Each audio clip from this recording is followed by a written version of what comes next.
The following is a presentation of the Belly Up Sports Media Network.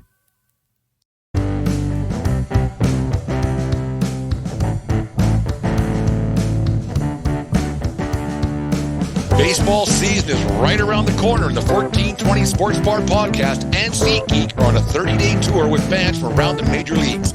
Listen in as we talk about where to get a bite or a beverage pre- and post-game, best places to sit at every ballpark, favorite food, favorite players, and favorite moments from all 30 stadiums from around the big leagues.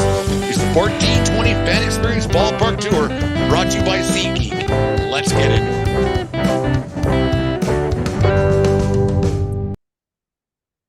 The next stop on the 1420 Major League Baseball Fan Experience Ballpark Tour, brought to you by SeatGeek and SeatGeek app. Use promo code 1420POD at SeatGeek.com today. We're stopping today in Oakland, California to talk about the Oakland Coliseum, or whatever it's called these days. I'm joined today down in the sports bar with beat writer for Belly Up Sports and a lot of other things going on, Nathan Nguyen. Nathan, how you doing today, my friend? I'm great, sir. Thank you for having me, and I hope you're doing well as well. I'm very excited to get this started.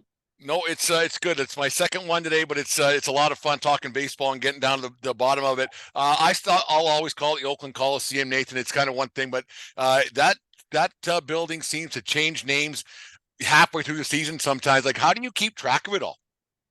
Honestly, I just go with the flow. It's like at one point it's called the O.Co Coliseum, now it's Ring Central, and it's like, what's next? Zoom Coliseum? I don't know. It's just to the point where the A's are so unexpected. You just don't know what's going on with them. And honestly, I just go with it. If it's called Ring Central, then we call it Ring Central. But if someone asks me what it's called, I just always call it the Coliseum, because that's something that at least that hasn't changed yet. So. Because they even call it Rickey Henderson Field at Oakland Coliseum sometimes. Exactly. So it's like, what exactly is the name? And I don't know. I just go with the flow with it, and it's still always the Coliseum to all of us. So. It'll always be the Coliseum. The last time I was there was 2014 on the Derek Jeter World Tour. I did a few different spots along the way up and down the West Coast there, and saw the Jeter Tour a little bit. Of course, as you can see behind me with all the Yankee crap I got going on, I couldn't miss that. When you go to an A's game, what's the before the game gets going, you probably take the BART and everything else, I'm assuming, because there isn't a whole bunch in the area. I stayed at the La Quinta Inns and Suites. I took a walk. It wasn't too bad, but it wasn't that bad. What's your pregame experience? What's your go-to spot before you head on to the Coliseum? Honestly, I live in Stockton, California, so it's about a 40, 50-minute drive from here to the Coliseum. And in terms of pregame stuff, we just go straight there. We don't really stop by anywhere else. We want to get there as early as possible. My girlfriend and I, we love just listening to the national anthem and whatnot. But we always have to get our food at the Coliseum. It's been disappointing at times. I will be honest with the food and whatnot. It's not that great, but we always get hot dogs or fish and chips or so on and so forth. We go to our seats in the outfield. We love sitting in the 136 section. The bleachers basically. Yeah. And we just get everything ready and just make sure that we're there to see the national anthem and the starting lineups and whatnot, and then the game gets started and we just go from there. Yeah, the funny thing is about Oakland, like it's a big place. I mean, it's you go across the water to San Francisco, and it's a different game day experience completely, because there's lots of stuff going on around the stadium in San Francisco. Now, I still call that Pac Bell, but I don't know what that one's called anymore. Oracle, I think, because that changes all the time too. But yeah, Oakland, there's not a whole bunch going on. If I recall correctly, there was a huge like the tailgate experience there is pretty big. Yes. Oh, 100%. I mean, every time we go there, there's always tailgates going on around the parking lot. I never thought it'd be that many tailgates at the Coliseum, but there's so many passionate A's fans out there that it's not really surprising anymore when I go. It's absolutely nuts. Like when you get into the Coliseum, I've been like, I first went there, 2000, kind of aging myself a little bit now. But when you get in the Coliseum, is there some must see things that you wouldn't expect? Some Hall of Fames or some Oakland A's? Is there anything in there that you recommend people check out? I mean, first thing's the store. They always have great stuff at the store, jerseys, different types of apparel. But there's always, I think there's a specific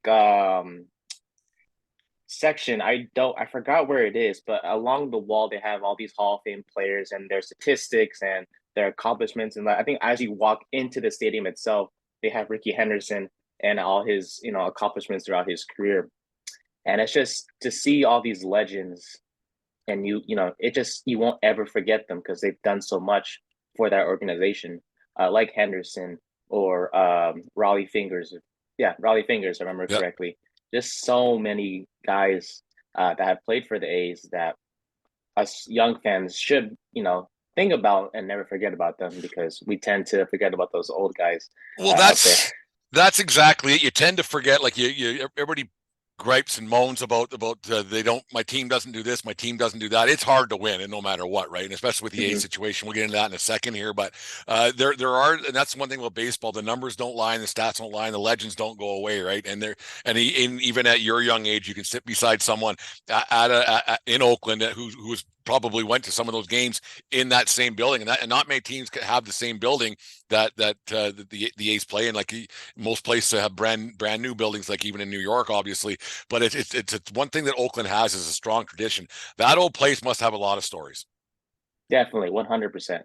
It's something I just glad that I got to experience last year. Last year was actually my first time going to a baseball game ever. I mean, always watch it on TV or listen to the Yeah. radio, but just being at the Coliseum, how even though it's old fashioned and whatnot, just the experience of it, just the vibe that you feel when you get to the stadium. You're surrounded by so many passionate fans. Win or loss, they're always rooting for their team. So just being there, the experience definitely, it's 100% recommended to anyone that I know. Yeah, there's that like I said, when I went in 2014, I ended up sitting beside he was a photographer. I think he was retired for whatever. What's the newspaper in Oakland? The Ooh, that's a tough one. I don't know the I answer to can't that one, remember. to be I honest had with it, you. and I had it, and I just forgot it. It doesn't much matter. The Oakland newspaper. But anyways, he was telling me he was an older gentleman, and I ended up just sitting beside him down the first baseline, and he was just snapping pictures and talking a bunch, and we're talking about the history of the game.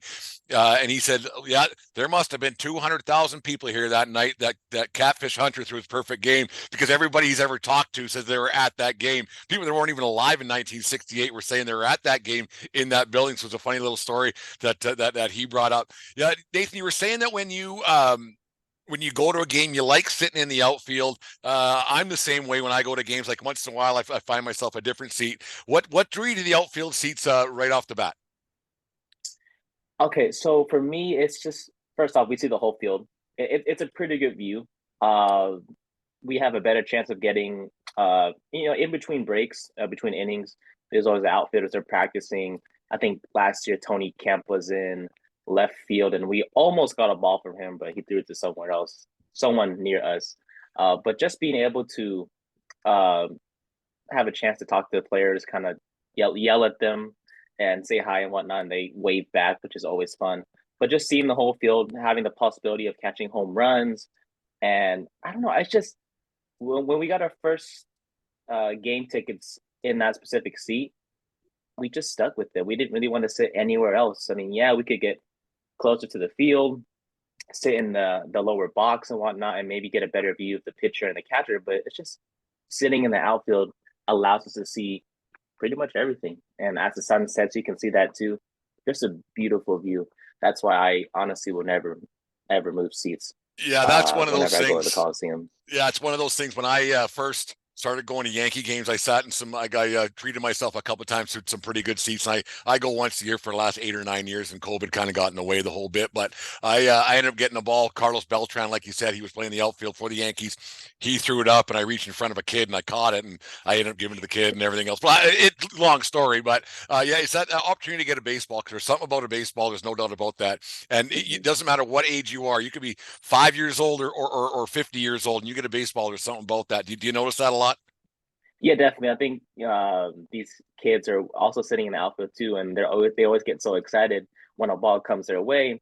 I think it was a young kid when I went to one of the games for the A's, and they were able to get a ball, and they were just so excited, so happy. Their parents were happy for them as well, and just the joy of seeing the smile on their faces. Honestly, if I caught a ball, but there was a kid next to me, I'd give it to them 100% because it's better for them to have the experience. Because I'm 22, just being able to see a baseball game, I'm just grateful for. So, putting a smile on a kid's face is something I'd rather do than keep the ball for myself. And it seems like out in the outfield, like Oakland's a different place. I've been to about, I think, 14 or 15 different stadiums. Oakland's a different place, and it's so like the vibe. It's more of a, I don't say working class, but it's just one of those things that the A's fans, that they get it. It seems a lot more. They're more of a fan. The people sitting in the outfield, they're there to watch baseball. They're not there to schmooze. The A's fans are there to watch baseball. Yeah, it's crazy. It's a great place to go. No, it's get to the little bit of the negative stuff that goes along with the Oakland A's before we get to some of these other questions I got for you. Is the fan base getting a little bit frustrated with the lack of spending that the owners might do? Because it's every team talks about. I talked to a guy from, like I said, from Milwaukee this morning, and their payroll, he said, it's 105 million, and which the A's aren't even close. But the Major League Baseball, every owner gets $100 million right off the bat when the season starts, from the MLB app, the .com, the TV deals, and the like. Is there a frustration amongst A's fans, because you guys have had some good teams out there for a lot of years, and just a piece here and a piece there, and it ends up just being a farm team for the rest of Major League Baseball? Is the frustration pretty high there? I think so. I think to go a little bit off topic, ever since I was a kid, I was always a Phillies fan. I grew up loving them. I watched their games and whatnot, but I've grown up over the years. I've kind of been open to other teams as well. Like I said, I live in California. Why would a California kid be a fan of an East Coast team? So that's how the A's kind of grew on me this past year. But I've noticed, based off the games I went to and just following the news around, it's just so frustrating and weird how they don't spend money. You see teams like the Yankees, the Phillies, the Mets, especially the Dodgers, they spend money. But you have the A's, you have money, but you don't. I mean, yeah, they made a few signings this past offseason. You have Trevor May, you have Aledmys Diaz, you have I forgot who else, but they made a good amount of signings. Not a lot, but they made a good amount. But they're for cheap contracts who they're probably going to get traded. Let's be honest. Every time I look at when on social media, when the A's sign someone or they're promoting something, there's always A's fans in the comment section saying, "Oh, they're going to get traded anyway," which is terrible, because you don't see that with every other team except Oakland. Because whenever they sign someone, they're likely going to trade him for prospects, and we've seen that this past offseason. They traded a few guys, Sean Murphy to Atlanta for a few high talented prospects. It's just, we want to see them win, and it seems like 100 years ago they made the playoffs, but they actually made the playoffs a few years ago. It's not that long ago, yeah. Exactly, but it just seems so long, and I'm kind of getting frustrated myself, even though I've barely been a fan of them. It's just, you have the money, especially the stadium situation. All Oakland needs to do right now is for especially the owner, John Fisher, just get the money for Howard Terminal. He's not giving the money up. So it's just like, it's not just from a player standpoint, but just the stadium standpoint as well. We could change the name all we want, but we're still at the Coliseum. It's old, it's broken down. Like I said, I love the vibe and the experience, but that it's time to sort of move on to a new stadium with new features and kind of get with the next generation. But we're still stuck in like the old stuff, and if there's no changes made, I think the frustration is going to get even worse. So. Yeah, that's the thing. It's like we sit and do these podcasts, and people talk about sports and everything all the time, and talk about the Oakland A's. They've been a bone of contention for Major League Baseball fans for a long time, with the unwillingness to do anything to improve the franchise. Moneyball was a long time ago, and Moneyball didn't actually work. And if people actually want to do a deep dive into Moneyball, it's because they had some really good pitchers with Mark Mulder, Barry Zito, and Hudson, right? So that was why Moneyball work for that year, and the movie's a bunch of BS. But anyway, so it's romantic movie, but it doesn't actually mimic to what actually happened that season.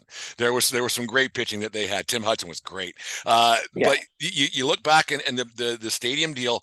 Why won't they get it done? Like, because the Coliseum, like you said, it's a great old place to go watch a ball game. I like walking around there. Like I said, I've been there probably a dozen times, but it's time to go. What is there? What's what's stopping them from just getting the deal done? And when does baseball just step in and go, okay, then you're moving the team, or is that what they want? I think it's the point where MLB. I think Rob Manfred was like his focus is pretty much on Vegas now, Las Vegas, because he just doesn't see Oakland as a place to stay. It's honestly on the owner. He's so penny pinching. He doesn't want to spend the money to move to a new stadium. I think as of right now, they're still working through the kinks, and I don't want to dive too much into it because honestly, I don't know too much information about all the specifics of we need this, we need that. But I know for sure that the main problem is the owner not giving the money up to have the new stadium intact, like to have it set, to have a plan ready. He's just not giving the money up. That's pretty much the main problem right now. If he gave up the money today, most of the problems will be solved. Maybe there's other underlying issues that need to be figured out once that comes up. But if he's not going to give the money up, then honestly, I think the A's are probably going to be in Oakland for maybe a couple more years, and then they're off to Vegas. And when that time comes, I don't know what the future of the A's is going to be. Are the fans going to go along with them like the Raiders of the NFL? I just don't know how this is going to work out. I personally can't see that because football's once a week, and a guy can jump in his car, jump on a Legion Air or whatever, and hop across into Las Vegas for an afternoon, watch a football game, and be home that night. To fill a place for 81 games, I don't see it possible that baseball fans are going to. A's fans especially, they're not going to travel. They don't travel in the city to go to a game. They're not going to travel across the state to go to a game. Exactly. Right? They're just not. And I like to build another fan base. It looked like that'd be a tough thing to do. I remember what was a couple years ago when Tampa was talking about maybe going in and splitting the season with Montreal. It's a horrible idea. It isn't going to work. Like the Expos should never have left, but that's another story for another day. But the Oakland A's, I hope, stay because that franchise has had a long storied history with a lot of great players, like you said earlier on. Some World Series championships. You talk about like some of the greats, like really, you mentioned Ricky Henderson, Dave Stewart, even like as much of a douche nozzle that Jose Canseco turned out to be, still a part of baseball history, right? So to see the A's leave would be it'd be a shame. And without the A's, we don't have the Derek Jeter flip play from 2001, right? So it's one of those things. When you go, like you've been to you started going to games this year. Who's your favorite player that was going that you saw live this past season? Oh man, this guy, he's really made baseball fun for me to watch. Tony Kemp. I hope he remains in Oakland A for the rest of his career. I know he's gone through a couple of teams now, but he's just a great energy guy. He's not, the best hitter in the world. He's not going to hit home runs on a consistent basis, but the energy he brings to the clubhouse, the way he interacts with fans in the outfield, and with before the game as well, how he talks to fans and whatnot. He's just a great guy to watch on and off the field, and I just love him to death. And then another guy I'll mention. I know you said one guy, but another guy. Oh, keep going. We got nothing but time, really. Another guy as well is Langoliers, Shea Langoliers, the young catcher that the A's brought up from AAA last year. I personally love him. I'm very excited to see how he's going to grow as a hitter and also a backstop for the A's pitching staff. It's going to be tough for him because of the likely rotating amount of pitchers that are going to come in and out of the A's organization. Because let's be honest, by the midseason of this year, there's going to be a whole different pitching staff for the A's because they're probably going to trade like more guys and get new pitchers in and yada yada yada. But just what I've seen so far from last year, he's going to be great. I just hope that the A's hold on to him for the foreseeable future. So him and Kemp. From the pitching standpoint, there's a few guys, but there's one closer, Domingo Azevedo, heck of a fastball. I mean, that guy throws some heat. Yeah. And personally, I love pitchers that throw like fastballs and like the high 90s, in the hundreds at times too. And Acevedo, he's definitely a guy that I have an eye on for sure. So those three guys, Kemp, Langoliers, and Acevedo, those are three guys that I'm excited to watch. And also I saw last year as well. But those three guys are definitely who I have my eye on as we It, head towards this season. it is crazy when you sit by a bullpen or whatever. I've done it a few times in different ballparks, and you see those guys throw. Like I umpire amateur baseball, so I see guys throw 85, 90. But when they get up to throwing 95 to 100, it's a whole different beast. I remember 2017 or 18, I can't remember what it was, but Aroldis Chapman, when he was good, he's not anymore, but when he was good and how hard he was throwing, it was unbelievable to watch. And just the pop of that baseball, it's something. Like human arms aren't meant to bend that way, and the way they do it, it's unbelievable to watch. Oh yeah, 100%. I think for with the Coliseum, the best, well, not one of the best, but one of the good things about it is how if you know when you sit in the outfield, you can see the pitchers warm up because the bullpen is like Yeah, right along. just a bunch of dirt and whatnot. Which is when I saw it for the first time, I thought it was weird because usually we see bullpens like in the back of the outfield, like Tucked behind away the in the outfield. outfield, hidden a little Yeah, bit. Yeah, exactly. So seeing that, I was like, wait, isn't that kind of dangerous? Because what if foul ball goes that way, but somehow, some way, the pitchers were able to avoid getting hurt over there. But it's just seeing the pitchers, uh, being able to see them warm up, and especially Acevedo too. You can see him warm up as like, oh, maybe he doesn't throw that fast, and you see him in the actual game. That's like, oh, well, I didn't expect that to yeah. uh, like that to happen. But uh, yeah, I'm excited for Oakland. I hope that last year was just a little one-time 100 loss type of thing. You never want to see a team lose that many games. Um, but this is a definitely more improved roster compared to last year. So I hope for the best, man. I hope for the best because if we have to go through another 100 loss season, I don't know. I Well, don't know. I mean, the that's fan base is the fan base is already small as it is. I think last year attendance was rarely over 10,000 people. I mean, when I went, it was always like 3,000, 4,000 people at a game. That's just like, that's this isn't crazy. good.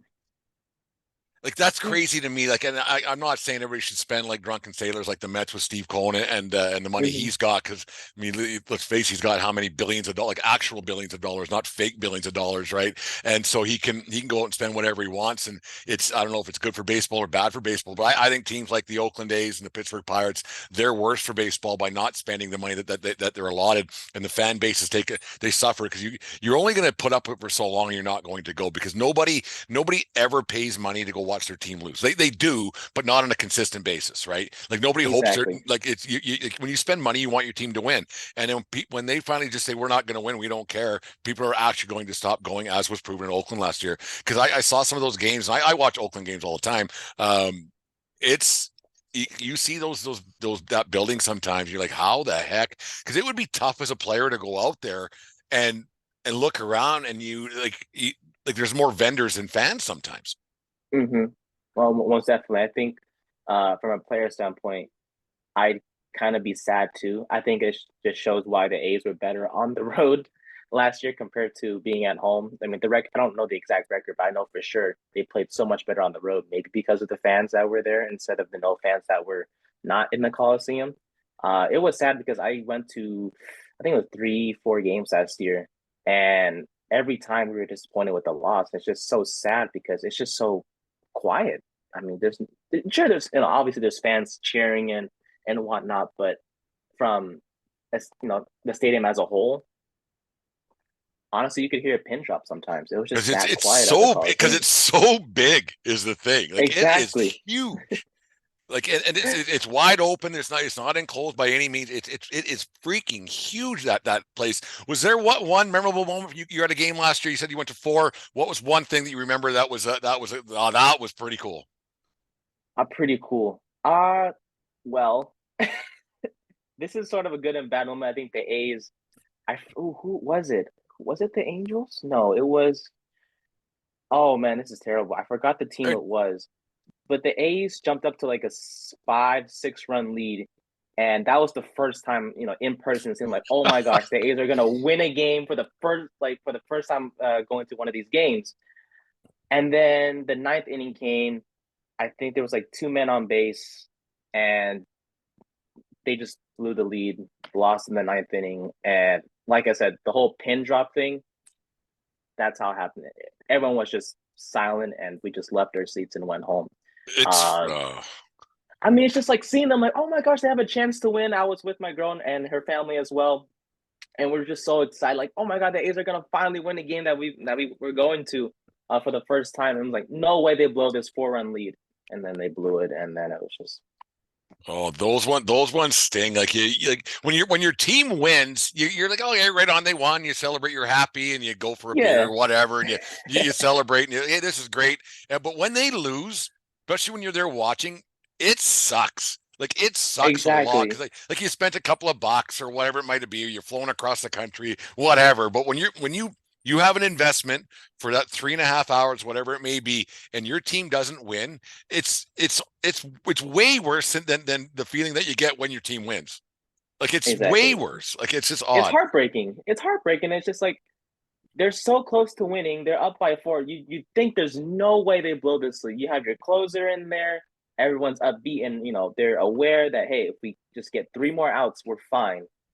And then it happens, and it's just like, oh well, I guess you can never say never, I guess. And Yeah. I just hope if I have to go through one of those again this season, if I talk to you again and have to explain that experience, Well, I don't know what to. I just we'll get together halfway through the season for sure. I want that's what kind of a follow up I want to do halfway through the baseball season. Everybody I have on this goofy experience that I got going on here.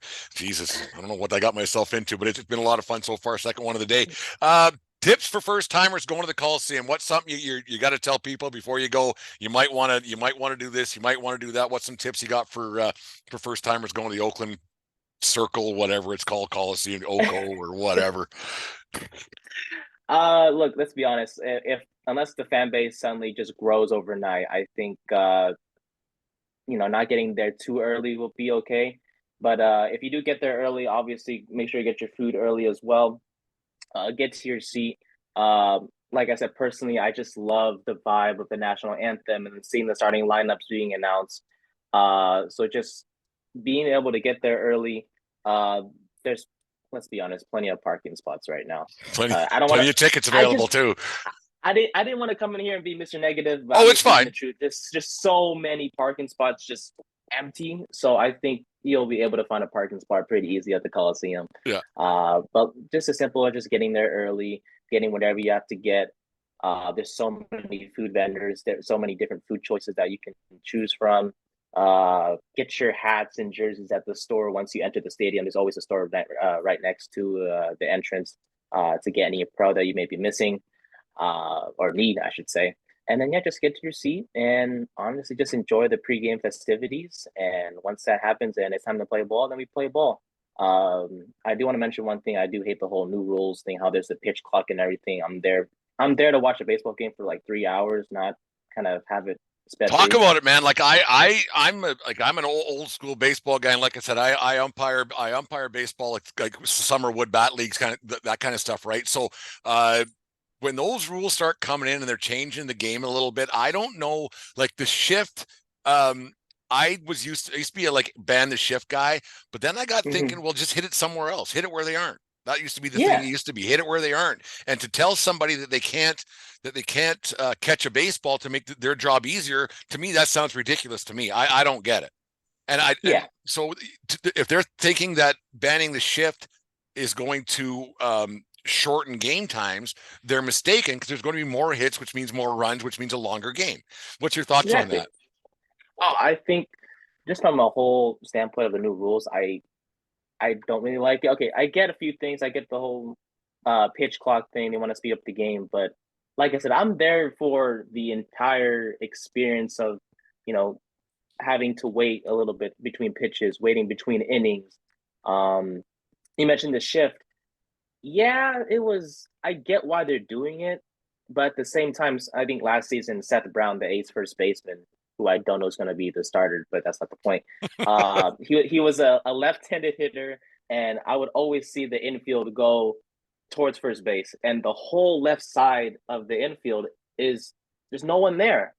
So I'm like, okay, if Seth can get it that way, then he's gonna have an easy single, maybe a double if he gets lucky. But now they're banning it, so it's just like, oh, okay, well, I guess we're going back to normal. But at the same time, we were kind of used to the shift for a little bit.